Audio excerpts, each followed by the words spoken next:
Il y a 3 mois, le maréchal Pétain, renvoyé par Hitler, venait se livrer à la France. À la frontière suisse, le général Koenig prenait livraison de celui qui avait profité de notre défaite pour supprimer la République d'un trait de plume. Il y a 3 mois, Pétain, toujours entouré d'une garde personnelle, mais d'une garde un peu particulière, cette fois, entrait en prison, après Montoire, Montrouge.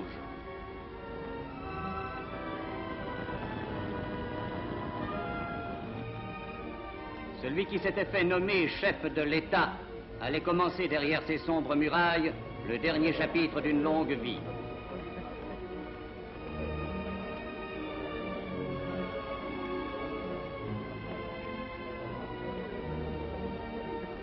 Après l'ambassade de Madrid, après l'hôtel du Parc, après le château de Sigmaringen, c'étaient les 2 pièces nues du prisonnier où Pétain solitaire n'allait plus s'entretenir qu'avec ses avocats et ses souvenirs, les premiers chargés de le défendre et les seconds de l'accuser.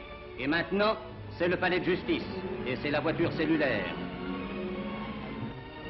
Pendant son procès, Pétain sera logé sur place, derrière ses fenêtres murées tout exprès, dans cette petite pièce installée pour lui.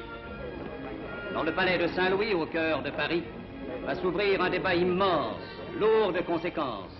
Un débat que le pays opprimé et trompé attendait depuis 5 ans. Et voici que Pétain entre dans la salle de la première chambre. Trop petite salle pour un si grand procès. Pour ce procès où l'homme qui ose encore se dire chef de l'État va répondre des années pendant lesquelles la France a été occupée aussi par lui. Des témoins sont là, messieurs Albert Lebrun, Louis Marin, Paul Reynaud, Michel Clémenceau.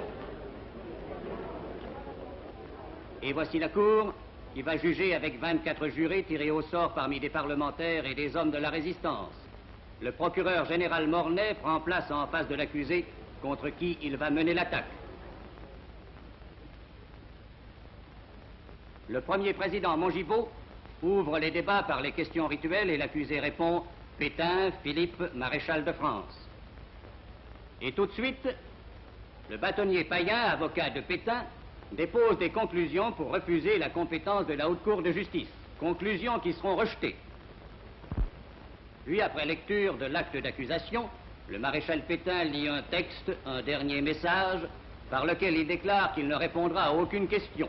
Qu'à cela ne tienne, puisque l'accusé se réfugie dans le silence, on ne lui posera pas de questions, et voilà tout. Mais les avocats s'animent, soulèvent de nouveaux incidents, le ton s'élève. Le procureur général Mornay réplique la barbe en bataille, le geste véhément, bondissant sous les allusions personnelles. La querelle devient plus vive, la salle est houleuse. Enfin, le calme est rétabli. Et devant Pétain qui lui jette un coup d'œil en biais, M. Paul Reynaud vient déposer le premier. L'ancien président du Conseil explique pourquoi et comment il a lui-même appelé Pétain au pouvoir. Les souvenirs affreux de 1940 reviennent. À quoi pense ce vieillard que la République combla d'honneur et qui déchira la République? Pense-t-il à ce jour où il serrait la main d'Hitler qui, pour piétiner la France, avait besoin d'un répondant? Pense-t-il à ce jour où il serrait la main d'Hermann Göring, le plus hideux de nos ennemis?